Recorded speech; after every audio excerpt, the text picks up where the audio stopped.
Greetings and salutations. You're listening to From a Certain Point of View, the only Star Wars podcast, the only podcast to have visions and yet still remain fully within canon. Hello, ladies and gentlemen. I am Jason the Angry Ginger Jedi Guy. I'm broadcasting live from inside Wookiee Poo Studios. I'm not alone. Well, I kind of am, but in the coming weeks, there's a tease here. I will not be alone. The studio will be full. Different podcast. Sorry. Hi, Matt. Welcome to the show. So your entire intro was a tease for your other show. Exactly. All right, Yes. well, that's fair. 7 Days of Geek. Go check it out, guys. That's right. Yeah, we're going to do a summer series. So we're coming back. I noticed May 28th. Sorry, let me get the mute on this. May 28th will be 11 years of 7 Days of Geek. And yeah, we've done nothing all year long. I thought, you know what? We'll just do some batch recordings, like 1 or 2 a month. So we're going to go starting May 28th is a Sunday, but I'll probably release on that day just to celebrate. And then we'll do weekly Mondays or Wednesdays. Cool. Well, I mean, I think, you've got an email address, you got a Twitter handle, all with the 7 Days of Geek in it. Yes. So you really should keep the show going. Right. Exactly. Yeah. I've been trying, man. Tell me. I have been trying, so I'm excited. I got everyone on board. So. Oh, good. Yeah. No, that'll be awesome. That's why I know how much you appreciate me because I show up every week. Yes. The hell with these other people. You're my number one mic. If you would like to find our show from a certain point of skew.com, we're on Twitter at FACPApod. Go interact with us there. You can email the show, facpapod@gmail.com. You can send us Maul Bag entry emails where you want us to break down stuff or answer questions, or you can send a voicemail and we read that and break it down and yeah, a little fun. Okay, stop with that. Wait, hold on. We read the voicemails? Did I say we read voicemails? You did. Oh, yep. My bad. You'll hear it in the playback when you're editing, and then you're going to start just caning your knee like. I'll figure it out. I'll cut in my voice later. Yeah. It'll be like a really awkward overdub. It'll be like your lady friend's going to walk in the bedroom, and you're just butt naked with your green lightsaber, just hitting yourself. She's not here. I'm on my own. I'm a solo dad. You're going to hit yourself then. Yeah, exactly. What are the chances of you peeing in the closet again? Oh God, no, that won't happen. Technically, I slept in the closet. Oh. I didn't pee in the closet. Oh, okay. Yeah, I just slept in the closet. I just laid down and slept in the closet. Oh, that is an old callback to yeah, it is. to a night where I got let it get away from me a little bit, drinking Maker's Mark and podcasting with Dave, Darth Flamingus, and his father. And oh man, okay, was that the Inglorious Gentleman? No. That was when they did the Diamond Mines. Daves? Diamond Mines, yeah, Diamond Daves. I think that's what it was. Yeah. Okay. Oh, yeah. These are just all sorts of callback. Man. You know what? I think sometimes where we forget how long we've been podcasting and we don't do a lot of like the callbacks. True. Right? We don't really let our new listeners, I don't think they know much about us. And probably if they listen to either of our other shows, they're going to know a whole lot. So why don't we share? We should share. We will share more. We will make an effort to open this intro every time with some sort of personal story, a triumph, some sort of challenge we had to overcome. Was it 7 Days a Geek or the last podcast we're standing with Grant? Where it was like 2 minutes with Grant, and he would just like delve into some terrible situation that he lived through for the week. Did you have a hard time around that? You cut him off at 2? No, hell, you couldn't. That was the joke. There was no way it was just going to be 2 minutes. Well, the reason I ask is because back in the day when I did Reasons Are Several, another callback with Neil, he always wanted to mention something about NASCAR, and I don't give two shits about NASCAR. So we had the NASCAR minute, and I literally cut him off at 60 seconds no matter where he was. I would just cut him. Says, nope, that's it. Was it? No like follow-up. 60 minutes? Yeah, and no follow-up. Just cut off. Nope, don't care. Didn't get to it. I don't care. All right, on the show today, we've got one question of the week. We got gonk in 60 seconds. In the news, we've got 3 things: high stakes and skeleton crew. Gilroy, our homeboy Tony Gilroy, he's stepping out. And then he better not be with Mon Mothma. Oh, you better get your shit in order, Gilroy. And then we're going to wrap it up in the news with some film updates. And then, big part of the show, Star Wars Visions Season 2 review. Well, I say that, but I'm going to tell you it's not a big part for me. It was up and down for me. That's it was a roller coaster. It was a lot of fun. Yes, I could have died on it. We got 2 emails in the Maul Bag. We'll wrap up with that. So first up, question of the week. Yeah, so question of the week was what can Gronk? Oh my God, Gronk! What can gonk droids be used for? Wrong answers only. So got a number of answers here. So the first one was Mike Laybourne. He chimed in with, yes. Question. Yes. What is a gonk? Gonk? Yeah. Now I want to say gronk. Oh, you want me to explain it in case people don't know what it is? Well, I know what it is. Well, I know what the guy is, right? A gronk. Yeah. It looks like a walking fucking fill-up pump from the 70s. Yeah. But what do they? They're just a battery, right?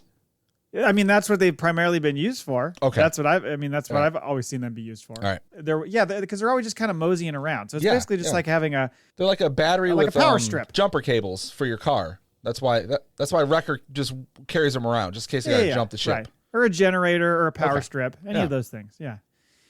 So Mike Laybourne says motivational speakers. They're full of energy. Nice. Then we get into this whole punny music thing here because he launched into this. This gets a little bit of masturbatory for him. It does. Yeah. And that's okay. I'm good with it. I am too. He said, what are Gonk Droid's favorite movies? Gonk with the Wind, Gonk in 60 Seconds. So I stole his line there. Yeah. Gonk Girl, and finally Miss Saigonk. That one made me laugh. That was a good one. And then Chris Villasenor, he of Solo fame, said, favorite song, Get It On, Bang a Gonk. Oh. I want Chris, I want you to call in and I want 1 full minute of you karaokeing that song. Oh, he'll do it. I know. I mean, he's a musician, drummer. I responded with don't know what you got till it's gonk. And then Mike said, these best I'll make the show. And he listed a bunch more. When You're Gonk by Bryan Adams and Mel C. Gonk Daddy Gonk by the Violent Femmes. Gonk Away by Offspring and Love is Gonk by David Guetta. Is that Guetta? Is that how you say that name? David Guetta, yeah. Not to be outdone, though, Kristen Meyer chimed in just with a gif of Harry Styles doing his Watermelon Sugar song, which... I don't know what that is.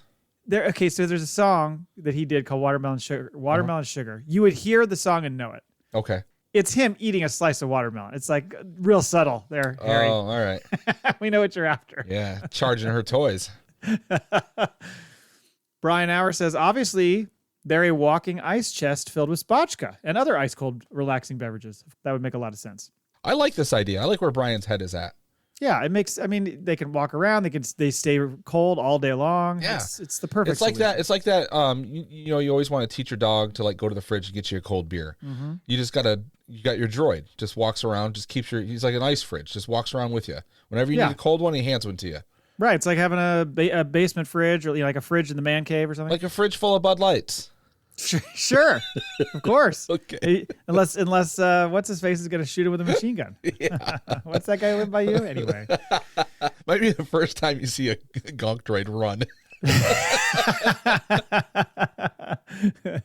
Chris Meyer on the same wavelength.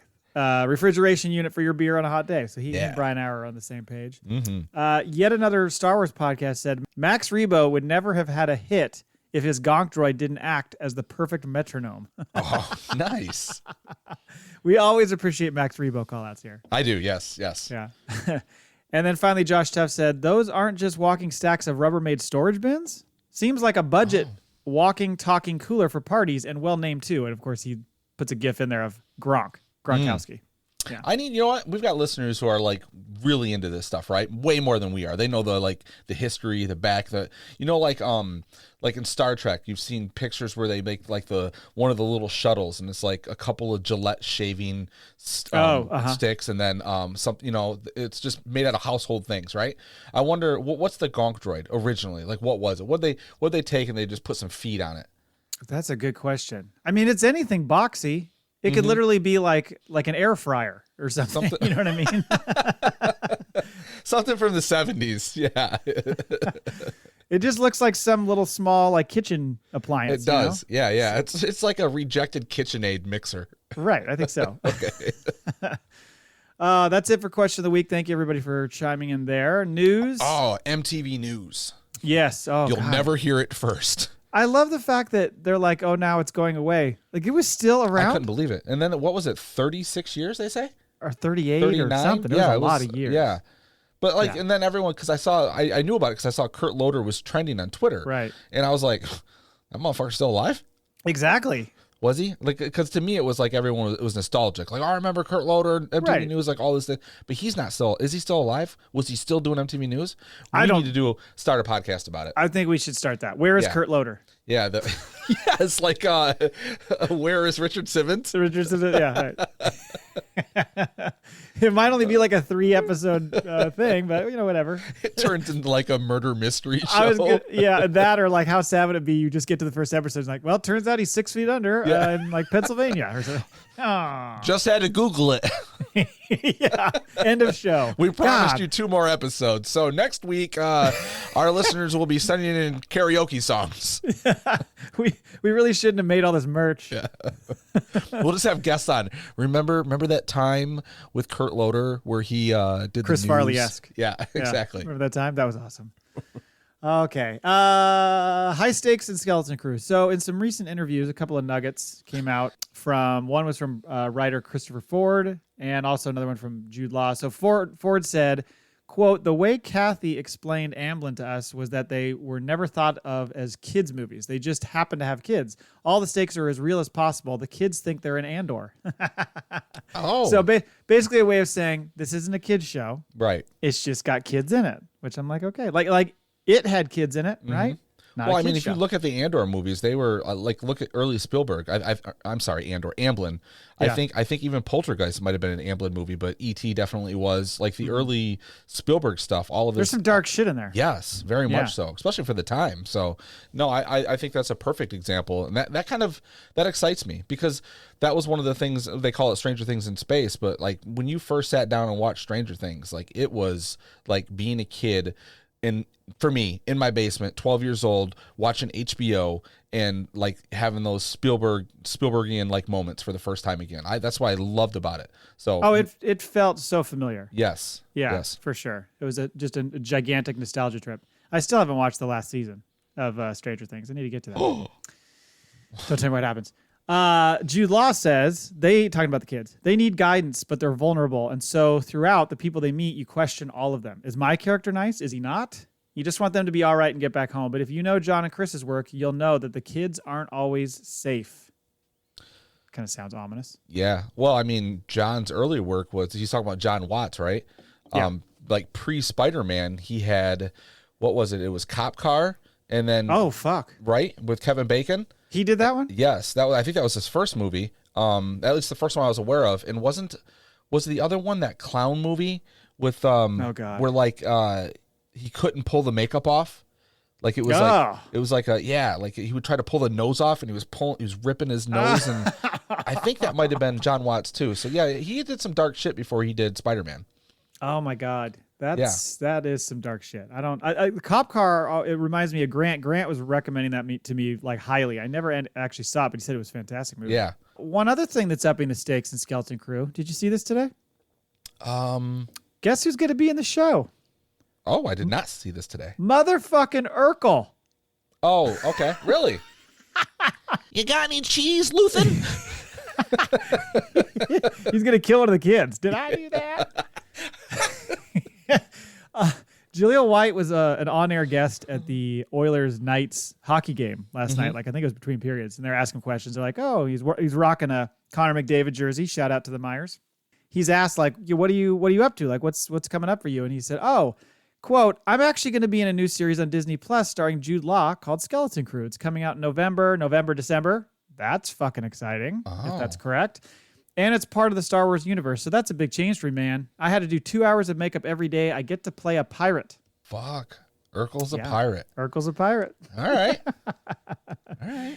Have you ever seen, by the way, on Twitter, there's a guy named Mike Camerlango, and he does all these breakdowns of like sports moments in different movies and TV shows. And he does a whole sports. It's like about a minute or 2 minutes long. Okay. It's fucking hilarious. I'll send you a link to it. All right. But he did one on Urkel, like going off in hoops in, what was the show he was on? Family Matters. Family Matters. Yeah, it's pretty damn funny. Okay. It's good shit. All right. Because he's like, Urkel is a good basketball player. Yeah. What's his Jaleel White. Yeah. Yeah. You know, HBO Max canceled it, but they announced it like a year or so ago. They were going to make a Steve Urkel Christmas movie. It was animated. Oh, no, really? Yeah. And then when they were bought out by Discovery, like one of the first things they did, they axed like there was like 5 like just previously announced things that was one of them. So I don't even know if they ever put pen to paper, but well, I'm glad he's got this coming. I hope this is all right, and I hope he's accurate on the November, December thing, because Ahsoka's August, September.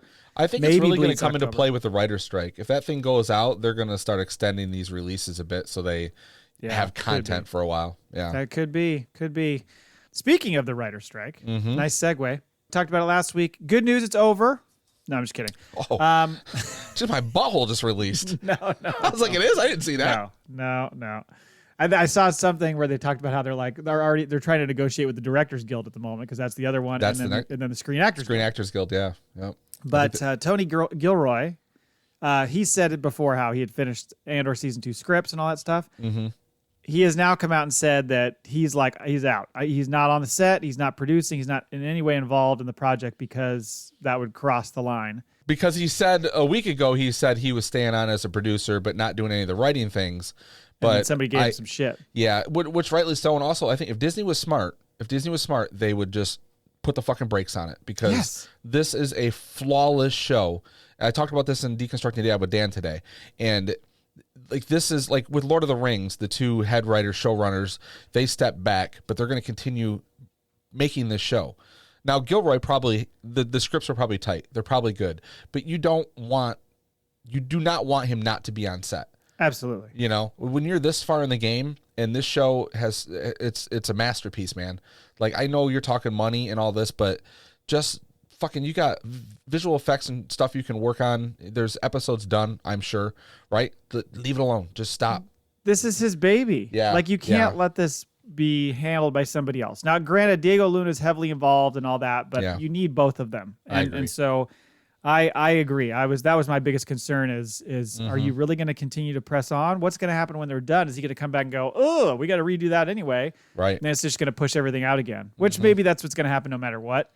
You know, it's not supposed to be out for another year. Right. Well, that's the thing, right? I mean, they're going to go back and do some reshoots probably anyways, fill in some holes and what didn't work. But I'd be, if I were Disney, I'd be like, you know what, let's just wait.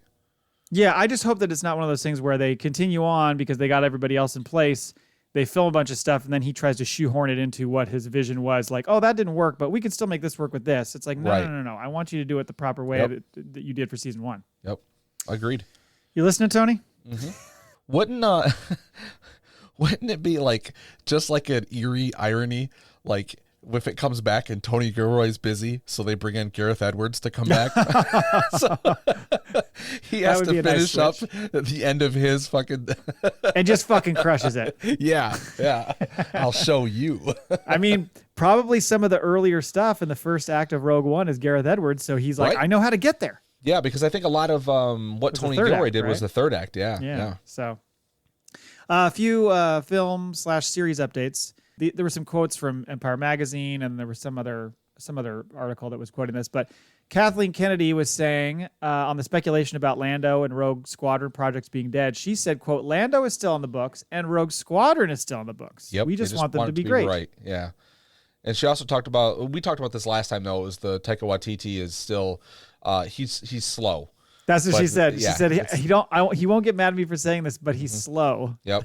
But that's still happening. And then she said she talks to Ryan Johnson all the time, but he's just so busy. So, I mean, so it's good to hear her say that because he has said a couple times, you know, I'm still into it. I want to do it. But, right. And we saw her say, well, he's really busy with the Knives Out movies, which kind of sounded like a cop out. But if she's admitting like they talk all the time and she's interested, because I will stand by it. I know there's problems with people have problems with The Last Jedi. And a lot of the problems were just he came in the middle. But, man, he was disruptive. He was. But he's a fucking writer and a filmmaker, and he gets it. And he will make a hell of a Star Wars movie. Right, I agree. First of all, you should always come in the end, not in the middle, because then you're just holding on for dear life. Is she going to get there? I learned that recently. No, I think visually and a lot of the beats that were in it and stuff, there was really good stuff. But like we talked about a million times, it just felt so disjointed. Right. So giving him his own project makes 100% sense. Mm-hmm. She said something along the lines of like, the more successful he is, the more this thing gets pushed back because he keeps having these other projects line up in front of it. So whatever, that's fine.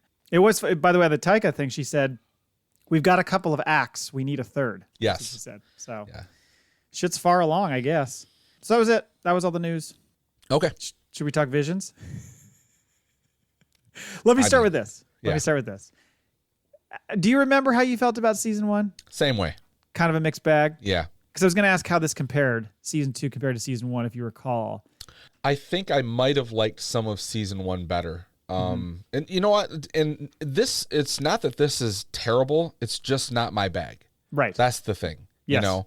And it's hard for me to put the fact that like this is not canonical, right? Like it means nothing. It's just, which it should still be like, oh, these guys get to play in the sandbox, you know, because they offered us something that was, fuck yeah, I'd be doing something. But I don't know. You drop in, you don't know who anyone is, you're trying to figure something out, and there's like this little morality thing in a couple of them, and then it's just over with. And it's like, I don't know. It just didn't work for me. Yeah, it's over before it starts on a lot of them. Yeah. And sometimes you're like, good. Yes.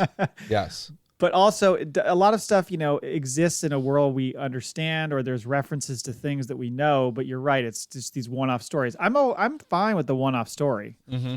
but it's so quick, and some of the animation's kind of tough to get into. I mean, a lot of there's some amazing visuals in some of these. They're just unbelievable. Okay, so the first one, animation was fucking fantastic. It was, but it was hard to get into because you're like, what is going on? Yeah, it took a while to figure out what the After hell's going on. watching it and processing it, like thematically and the way they were doing things and like the art or the lack of it representing her light side to the dark side, all that, like brilliant on paper, brilliant. And it works probably if I watched it again now knowing everything. Right. But I mean the characters, I actually, if they were to make more of that, those characters, like don't dicking around with the light and the dark art stuff. Fucking give me the world. Let's go into it. But I would watch more of it. Like I'm really interested in this character. This used to be a Sith, and you know left it and kind of light, and then now she's hunted, and that was really freaking cool. Yeah, the way it started out was so confusing because it starts out with this really like kind of almost like an unfinished painting. Yeah, is what it looked it's like inside the Matrix. Yeah. And so it looked very strange. You're trying to figure out exactly what's going on with her. Lola is the gal. Right. You're trying to figure out what the hell's going on with her, and she's painting in dark colors. She can't get the dark colors out and all this shit. Yeah. By the time we got to the part where like she heads out to go check on the beacon that went down, that's when it really ramps up. Yes. Because she's on that sweet vehicle. That thing was fucking pretty badass. Yeah, it was. That little motorcycle like hamster wheel thing. Yeah. Yeah. That was cool. And then the way the Sith Master looked really sweet looking. Yes. And the fight sequence I thought was really good. So there was a lot of good stuff, and you even got the double bladed with the two different blades. Right. Yeah. That was something new that we've never seen before. So that was cool. And then you know she ends up fucking. Did she do the snap or did she slice him? Because he disappears like Marvel, like he fucking disintegrates. Yeah. Sort of like Obi-Wan-esque. Yeah, kind of. Yeah. Just kind of disappears. I don't know. I thought. In the first 2 minutes of that, I thought, oh no, like what am I watching here? And then by the end, I was like, you know what? That was actually probably pretty good. That's probably one of the better ones. It was, you had to have your thinking hat on, which I'm not against. But when you're going into a short and you're not aware of anything, you know, you're spending a lot of time trying to, like, what the hell am I watching? What is going on? Yeah, you just don't have time. You got to reverse engineer as you're watching it to get through it. And then, but overall, I would say this was probably the best one. You think so? Yeah. Oh yeah. Yeah. Like visually, thematically, I thought it was interesting. They were trying to say something versus the light and the dark with the way they were doing the art. So yeah, but like I said, like if they wanted to continue this or they could like leave that little part out, but interesting characters, and I like the little robot she had. You know, right away when she was fixing the little thing and she sat her fucking lightsaber down, you knew it was coming. Pick that back up, you know. And she goes out into the world, and then you know shit happens, and she's racing back. Like all of it was it was shot well. I don't know what studio this was. This was El Guiri or El Guiri. I didn't look up to see what else they've done, but I mean this was probably by far my favorite after all is said and done. Yeah, no, it's definitely in my top 3. I don't know if I actually ranked them, but it was up there for me. That was Sith. So the next one is Screecher's Reach. This is Ireland, Cartoon Saloon. This one was a fucking horror show, by the way. Yes, it was. I mean, Screecher on the nose, the haunting music. And so, I mean, of course, as we start watching, right off the bat, I'm like, we got some child labor laws here. There's an issue. there. I don't like this at all. But yeah, essentially these kids want to escape their shitty lot in life and go check out this cave that's supposed to be haunted with this ghost. It's quite literally a screaming banshee. Yes. The screeches are horrifying. It is. Now, what was... All right, go ahead. Finish your thing, and then I'll tell you my Sure. Well, no, I mean, just essentially what happens is they all go in there together. Shit starts happening. The banshee shows up. Everybody else fucks off. She stays. And then she ends up like fighting this thing and ends up killing it. Yes. And she's got this little locket that she's talking to the whole time, like, asking for strength or whatever. And then you realize in the end that the locket is Angelica Houston. From Witches. Yeah, and is wanting her to kind of become her apprentice. Like that was a test, essentially. You exactly. passed the test. So after everything is said and done, this is Luke walking into the cave to fight Vader on Dagobah, right? Yes, but you're not aware of any of that. You don't even know is she aware that is she force sensitive? Like you get no information until the end. It's all and the then, end. This angelic ship lands and she's like, hey, I'm kidnapping your friend. It's okay. It's cool. You guys get to have a shitty life still, but this one's going to fucking do all right. Right. Go back to the mines. Right. Good luck. And by the way, you're walking back. Not getting a ride from me. Yeah. No way. It's kind of like when they were like, we're going to take your son, Anakin. Sorry, Shmi. Good luck, though. Yeah. I know this was a lot of people's favorites. Was it? Yeah, I seen a lot of people talking about this because like every fucking podcast but us that got to see this before it was released. Right. I saw a lot of Typical. Screechers reach. Yeah. Okay. Fucking typical. Next one is In the Stars. This is by Punk Robot in Chile. The visuals on this one were pretty amazing. Yes. It was kind of weird. It almost felt like a cross between like some sort of animation and stop motion, the way it worked together. Yeah, it was kind of like the animation for Across the Spider-Verse and upcoming or the Puss in Boots too. Oh, right. Which, by the way, if you've not watched that, is a perfect film. It gets all this credit. I was like, how is this movie rating so highly? It's my favorite movie of the last year.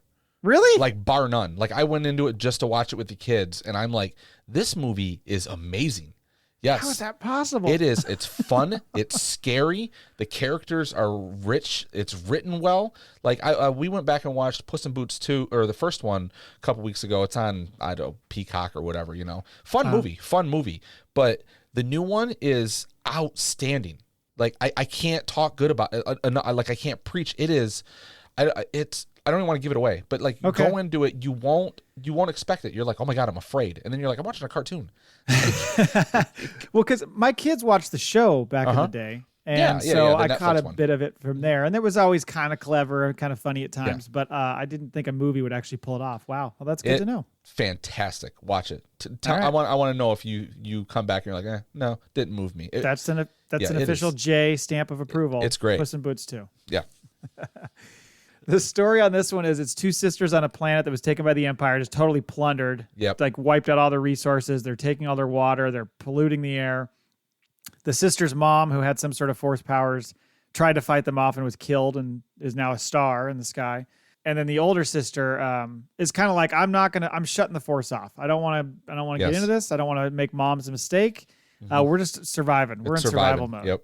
And the younger one is kind of wanting to do more than that. So then they go to this. I thought that this was cool when they went to the actual like Imperial base. It was really well done visually. Well, it wasn't a we. It was supposed to be little sister stays back. Big sister's going to go fill the backpack jug of water. Yes, right. Yeah. And then so the little sister shows up, sets off the alarm. They try to escape. The little sister goes back. I mean, the pacing I thought was pretty good. And then they end up having to actually face down like the ATST, just like the one that killed their mom. Yes. So it kind of comes full circle. They have to use the force together, combine the force powers, defeat the ATST, and then all the skies open up. The pollution just washes right away. Yeah. Like fucking great. Like it was them, and that whole fucking town was only protected by that. Yeah. What was it, like a water treatment plant? It looked like a water treatment plant. Yeah. Yeah. So yeah, I mean, I think a lot of people really like this one. It was okay. Like I said, I thought the visuals were really good. The visuals were, yeah. And that's what kind of was the standout for me. The story was a touching story. But. This is the one that had like the Native American vibe, right? Yeah, they were kind of had that kind of that garb to them. Yeah, for sure. Next is I Am Your Mother by Aardman in England. This is my least favorite. I am a fucking Wallace. You had high hopes for this because you know Aardman. I fucking love their shit. Like I would have been happy if there was more of a Looney Tunes like vibe. Like his vibe is very fucking like out there and crazy, and I don't care.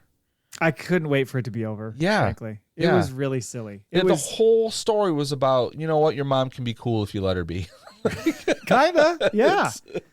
Yeah, and her mom's very forgiving because she kind of shits on her mom the whole time, and then at the end comes around. Yep.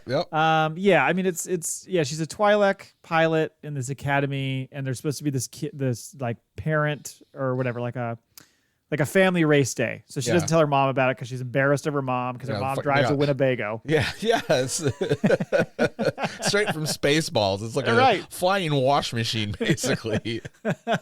And then, they have the shitty friend who's, crapping all over her and her mom, and she sucks, and they're like the champs. They're the ones that are expected to win and all that kind of stuff. It's like the Kardashians of whatever that planet is.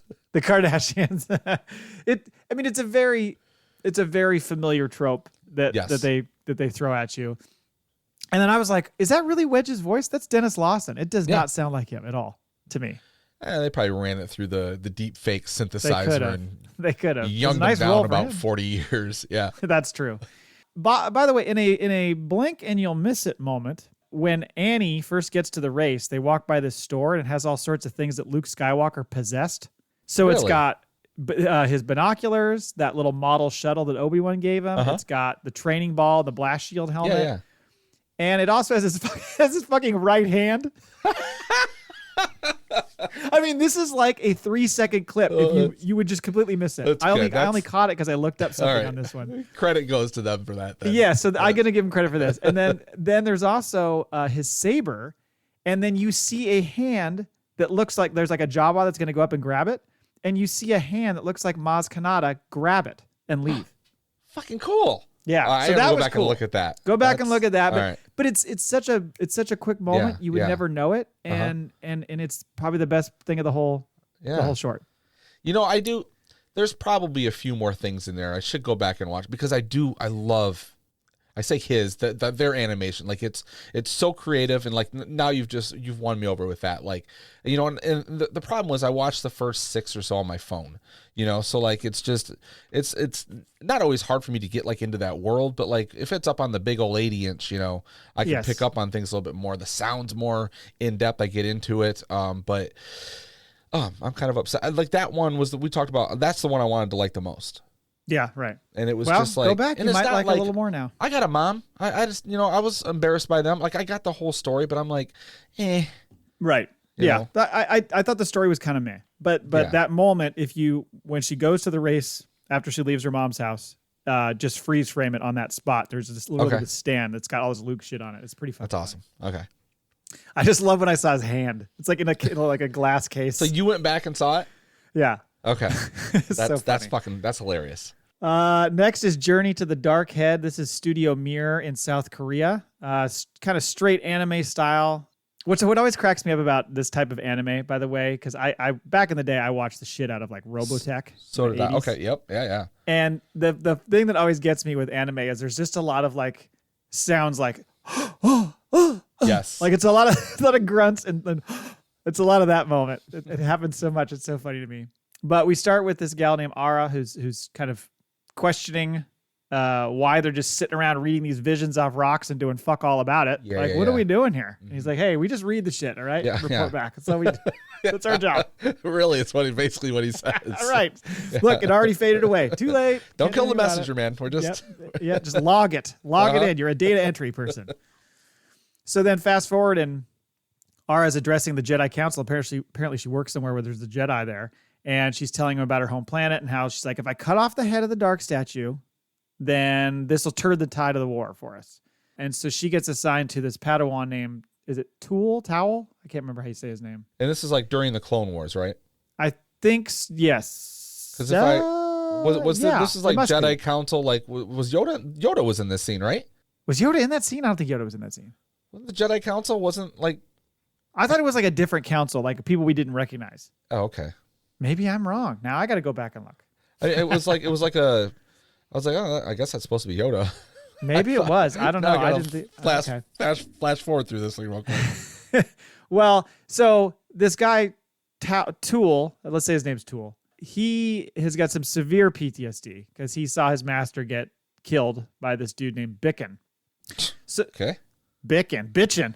As they make their, it's kind of spelled like bitchin'. As they make their way back to her planet, Bicken sees Tool, the former Padawan guy, and follows them, and they fight. And while they're fighting, Ara drives or whatever, flies up to the dark statue, and she's using these gloves like Tom Cruise in fucking Ghost Protocol. Yes. Yeah. But they work. They don't phase out. Then they kind of realize, oh, like these, it has both. Like the power, it's dark. It's another dark and light side mixing. Because there's like a ring that goes through their heads. It was kind of a metaphorically a cool idea. Yes, the blue and the red representing. Yeah. And so she ends up shooting off her explosives that she was going to use to blow up the head. She ends up shooting those off in the air. Tool's able to kill Bicken, and they're like, you know what? We should keep doing this. You know, going on adventures together. And he's like, all right. And that's kind of how it ends. Yeah.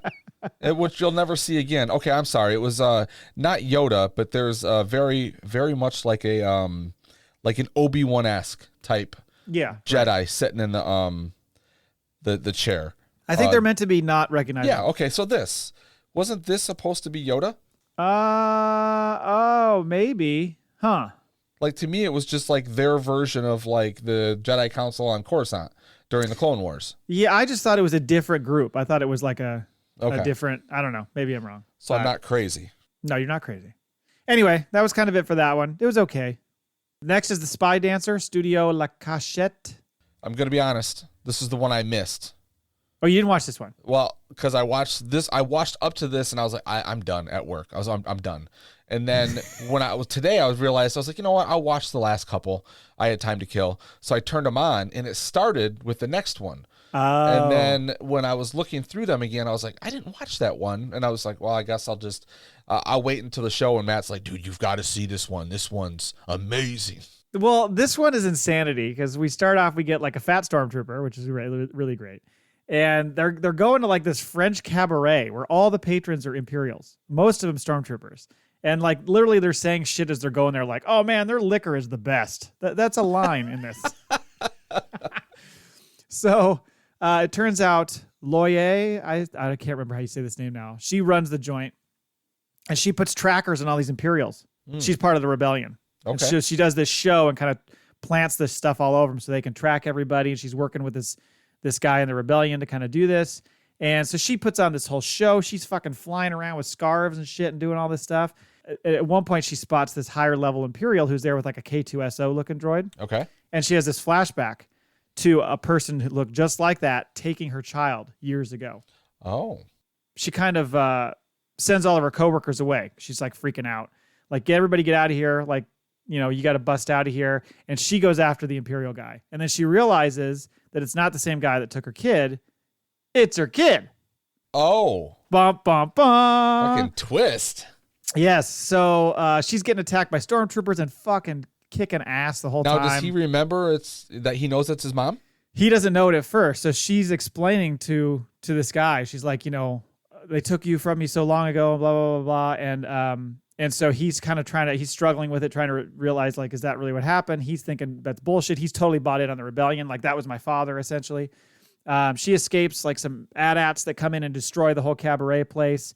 We kind of even get like this Matrix moment where the people she sent away are on a transport and she jumps and her friend jumps and they catch each other in the air and pull her out. Oh, okay. Full on Matrix moment. Yeah.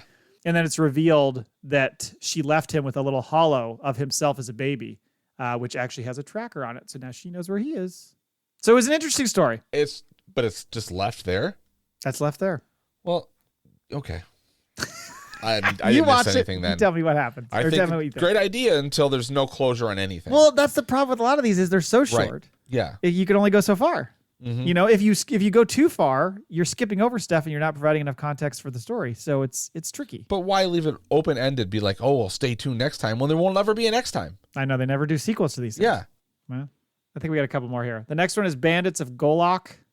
This was actually one of my favorites. So we start on a train that is loaded with Ithorians. Fucking loaded to the gills with Ithorians.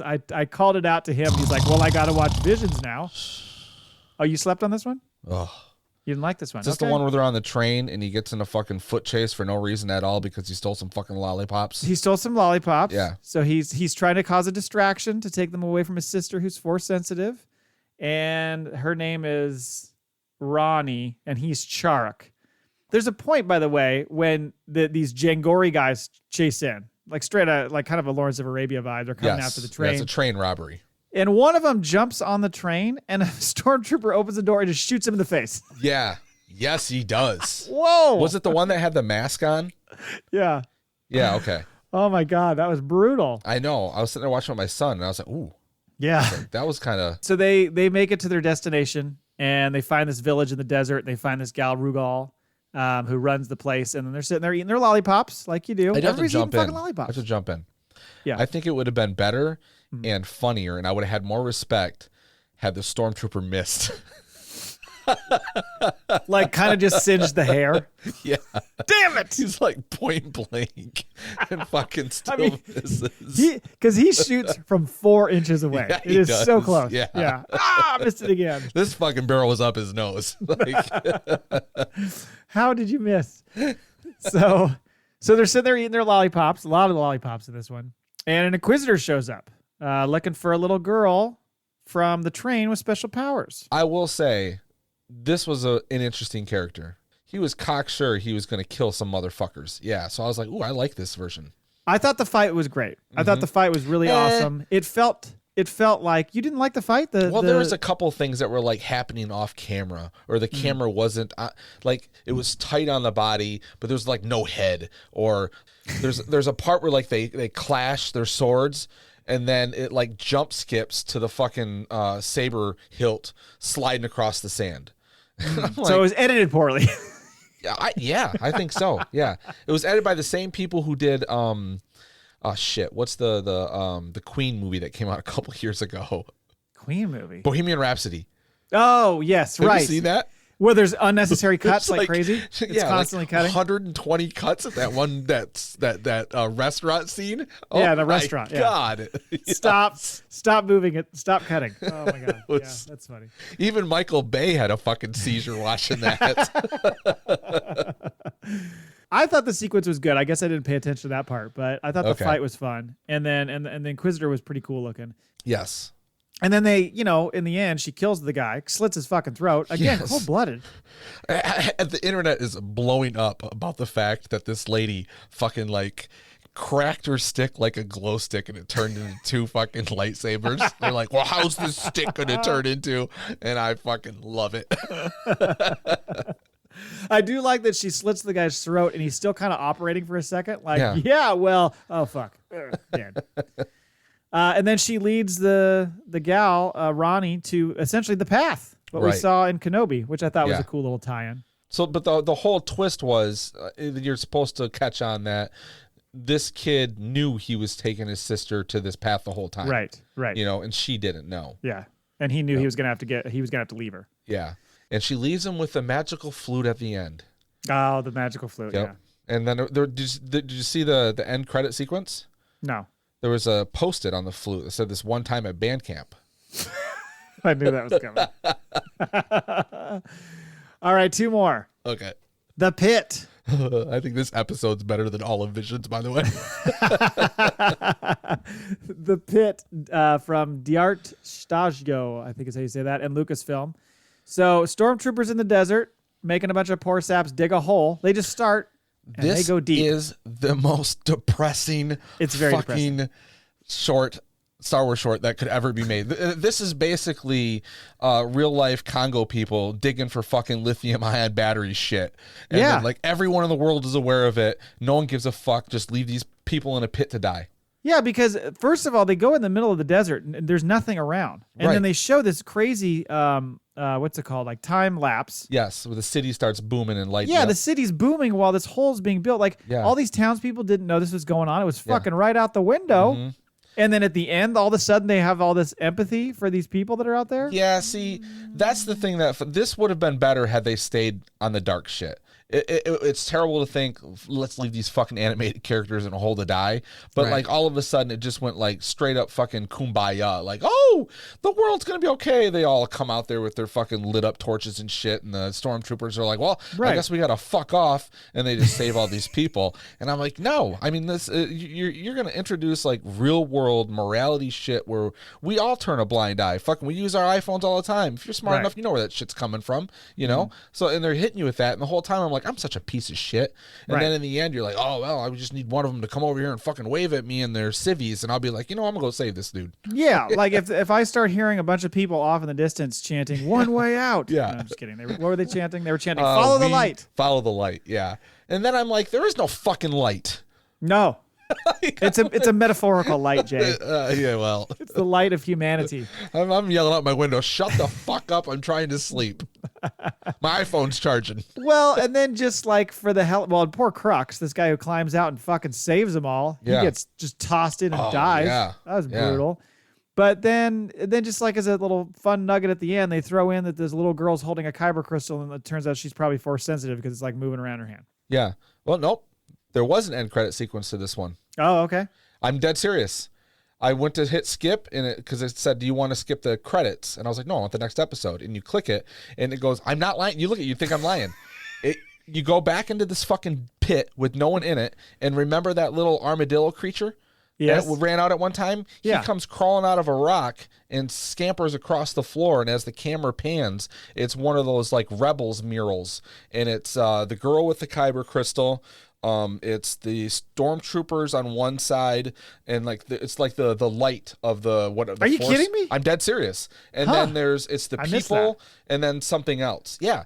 And I I'm like, fucking missed I was it. like, what's the fucking point of this? Like, there's hope, I guess, but Yeah, it was like they kind of just threw a bunch of stuff into it. It was a weird way to create that short. You're right. It felt so depressing for so long, and then you're like, oh, they're just gonna wrap this up with a weird tidy bow. I get like I guess you're in the Star Wars world. There's always hope in the darkness, right? So Sure. I guess that's what they were going for. But You're really letting the townspeople off the hook here. They show up at the exactly. at the death, and they're like, okay, well now we'll you're come not save that you. fucking ignorant. If you know you're that whole someone's going out there and dropping their trash in there. I mean, this is their parents' Sarlacc pit. Well, there was right.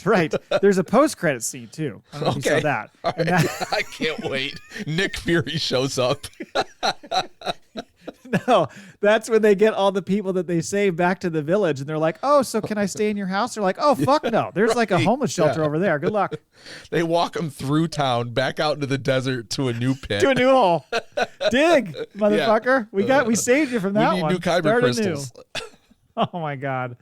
By the way, the part where they fucking hit the end, like, the stormtrooper's like, well, they're at the end of the pit. Time to go. They just leave. I'm like, how are you at the end? I don't know. It's like, did you hit the Earth's core or the planet's core? Like, what Like the his fuck was fucking that? pickaxe is all bent and shit. Yeah, it bends. That's right. He was just waiting. That stormtrooper was just waiting. Fucking finally, we can leave. And like, if there's the one shot when they first start digging the pit, you can see the trail when the new ship comes down and they drop more slaves, right? They drop more slaves in it. They walk down the ramp into it. Like, when does the ramp disappear? Like, why are they stupid enough to just like dig a hole and never have a way out? Not even like a little like sketchy path that wraps around. Yeah, Because they didn't want him to get out. Because that hole is so fucking deep by the end. Yeah, it's almost the other side of the world. Ugh. Anyway. All right, the final one from Triggerfish in South Africa. Au, I think is how you say this name. Au's song. Yeah. I struggle with this one. This one was fucking adorable, though. Well, Like, it was adorable, but it was like video game-esque. Like, there's a world you want to play in or whatever, but I'm like, I don't fucking... You give me one more story about a kyber crystal. I know. It was the land of bunny rabbits. So they're on this planet Korba. It's supposed to be her father, right? I hope so. Well, because she always calls him by name, which I didn't know if that was never Okay. like a papa or a dad thing. So Yeah, anyway, they're mining kyber crystals, and the kyber crystals have all been turned red by the Sith. Mm-hmm. In fact, is this the one that gives us the intro Yes, that it's like got the is opening. words? Yeah, so right. it gives you some context. Maybe that's Yes. what you wanted in some of these other ones. I think instead so, of just yeah, throwing yeah. us in the deep end. Yep.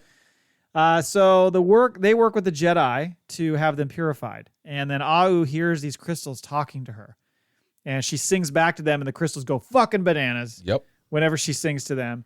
And so this Jedi visitor notices this and is like, oh, okay, Mm-hmm. I see what's going on here. So then curious Au finds her way into the cave that is just full of kyber crystals. And she starts singing back, and the whole thing becomes unstable, and her and her dad barely make it out. The Jedi has to like do some, force shit to save them from falling. Look at this kyber crystal. Isn't it neat? What did you like? part of your world. So then Ahu starts singing. It is so Little Mermaid. And they realize that her singing has purified all the kyber. No, all of them. All of them. Right. Boom. And there's one Jedi who was like, I thought she had something. Yeah, and they're like, hey, maybe we should have let her sing earlier. Fuck, we've been working so hard for years. And then essentially in the end, it's much like the kind of the India one. The Jedi woman's like, I'm going to take you with me, but your dad can't come, and this is your calling. What does she say? She has some line. It's like you're calling, but you don't have to answer it, is I think what she says. This was 3 endings the same, right? There's Creature's Reach. The Bandits of Golok or whatever. Yep. And then this one. Creature's Reach. Yeah. All children being taken away once again by the damn Jedi. Yeah, look at their what's the phrase that's real popular right now? They're maybe remember Ty had that voicemail to us a while ago where he was talking about how shitty the Jedi are. Well, this is on his side of the ledger. That's true. Grooming. Keep taking children away. They're grooming our youth through Disney visions. They are grooming. Yes. Indoctrinating our children. Exactly. Yes. Right. It's okay to go with strangers if they tell you got powers. as long as they have magic powers, you can go with them. If they believe in your powers. Oh my God. That's it. By the way, apparently Visions 3 is in the works. I saw something today that said they were going to go back to more of the animation style from the first season. Mm-hmm. We'll see. I mean, it's entertaining enough. Like you said, I think that the bottom line with this stuff is it's not necessarily going to hit me. It hits other people. It does. It's not really in my bag. It's kind of why I didn't even bother watching that Young Jedi Adventures thing or whatever. I'm like, I know I'm not going to like that. I didn't either, but did they name one of the characters in that Young Yubnubs or whatever? Oh, did they?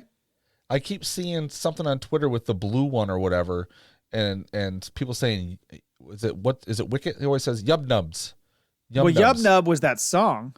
Right. And I guess he also did say Yubnub, didn't he? Yes. Yeah. And then I don't know if it was so as a joke, but I keep named saying the character Yubnub. I've seen on Twitter a couple of times, and I was like, would they name that character that? So yeah, I don't know. And then we're going to test this theory, by the way, because we are going to be reviewing the Resistance. Yes. Star Wars Resistance cartoon. Yeah.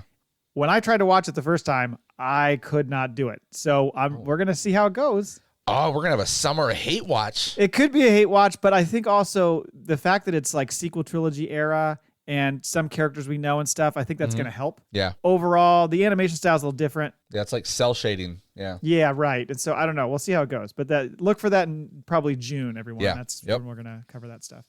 All right, that's it for Visions, unless you had anything else. Oh, no, I think we fucking covered it done? and nailed it. Are you going to go back and watch that French one at the cabaret? I guess I'll have to. Yeah, you got to do it. But you lost me by the end. But all right. Yeah. Let's go to the Maul Bag. We had a couple of emails here. One is from Brian. He says, "We have all heard your thoughts on One Night Sister, Asajj Ventress. Yeah. And while my Legends loving heart will always love Tenenial Zhou, technically a witch, but has not fallen to the dark side, so not a Night Sister. I want to know your thoughts on Marin from Jedi Fallen Order and Jedi Survivor. I personally feel for her like Jay feels for Mothma. Do you think it's that strong? Get Mothma's name out your mouth." Now, you have not played these games, right? So you don't even know. No, but I did. I didn't tell you that. I watched it was like an hour and a half walkthrough cutscenes thing. So not a lot of the walkthrough parts, but they would jump. So I had to fill in some of the holes, but at least I got to see the characters and kind of what the story was. Okay. It was pretty good. It's good. It's actually a great game. I'm actually going back right now to replay Fallen Order because I kind of forgot it and I wanted to play it before Survivor, which just came out. And apparently Survivor is very similar to Fallen Order, but just like way bigger, like huge scale. Like you can go fucking everywhere. Like it was Chris Meyer who was telling me, he's like, how big the game is. He's like, I'm walking around Jeddah right now, like all over the city of Jeddah. Oh, wow. And they have Coruscant in it too. Yes, right. I saw someone post a picture of that, yeah. I think it's going to be a fun world exploring game, for sure. And I think in this one, it takes place a couple years later, right? And the four of them that kind of hang out in the ship, right? They're all in different areas now, but I think I saw something where him and, what's her name, Marin? They kind of the shipping them. I don't know if the internet is or there's a little romantic thing in the game. Obviously, I don't know if it's that deep or not, but... So Brian might have a little fight on his hands if he's got to go, Cal Kestis might, Those are going to be some pasty kids. because he's a ginger and she is sheet You watch white. your mouth. No offense. Yeah, she is. So in the first one, she's a Night Sister. She meets Cal Kestis. She's the surviving Night Sister on the planet. She's on Dathomir. Yeah, Yeah, right. yeah. And she's like kind of falling in with this Jedi who is kind of turned dark. I can't remember the guy's name. Talon or something. Yeah. Fucking shirtless, just hangs out there. He does. Fucking shirtless. Fabio hair. And Yeah, just he's been chiseled. doing he doesn't skip ab day. That's No, for he sure. does not. Yeah. She kind of has a falling out with him. She realizes he's a maniacal freak show and eventually kind of turns to Cal, kind of joins his crew. And by the way, the new one, Survivor, I think is meant to be exactly the same time frame as the Kenobi series. I think it is, yes. I think that's what they said. Well, No, isn't it? yes, but so who was at the Inquisitorium? What do we always call it? The Inquisitorium? The Inquisitorium Forium, something. Yeah, something we call like it. Yeah. Wasn't because we had the conversation because that's where that place originated from was the first game. Yes. And then it was an Obi-Wan. So then now that if this takes place during the same time as Obi-Wan, so Cal would have been there much earlier than Obi-Wan was. Correct. Okay. Yes, Right. the first time. Yes. Yes. But now it's meant to be on his time frame. 'Cause Okay. He's a little older. Yeah, so she's got this like milk white skin and silver hair. She almost looks like she's been frozen. Yeah. That's kind of what she looks like. She's got some face tats. Mm-hmm. I might be wrong here, Brian, and also based on what you just said, Jay, but I'm pretty sure she likes women. Well, I mean, much like myself, I like women too. So There you go. I have something in nothing common. wrong with that. Buddies. Yeah. Right. Yeah. Or maybe she goes both ways. Who knows? Well, as long as she doesn't go after mothman. Mothman. I got a mothball in my mouth right now. It's hard to say Mon Mothma with mothballs in your mouth. Thank you, Brian. Email number 2 from Chris.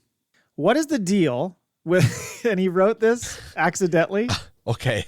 I was wondering. And then he left it. Okay. What is the deal with Bo Karen's headband? Bo Katan. I was rewatching Mando season 3 and kept noticing the light on the band by the ears. So clearly the thing is powered, but for what purpose? I also noticed that the scar across her forehead, possibly from the Battle of Mandalore. So maybe the headband keeps her alive, or maybe they explain this in Clone Wars and I missed it. Thoughts? I think it's like a headache suppressant. Oh, okay. You know, it's like she hits the button. Cold compress. Yeah, but it's sort of like Marty McFly's Nikes. You know, she wants it a little tighter. She just hits the button, constricts on her head a little bit. Put a little pressure. I think that's what it is.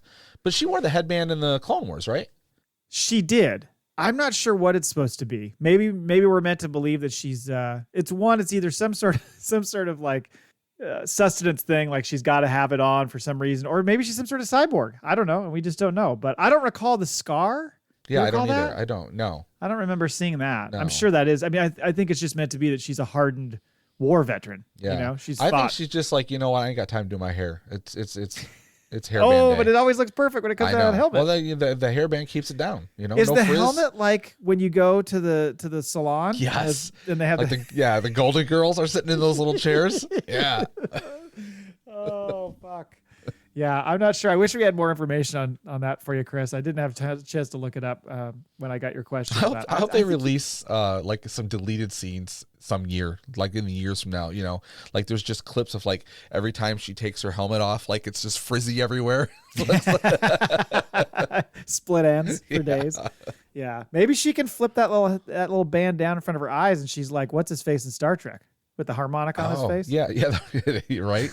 What's that guy's name? Is it Geordie LaForge, right? Geordie?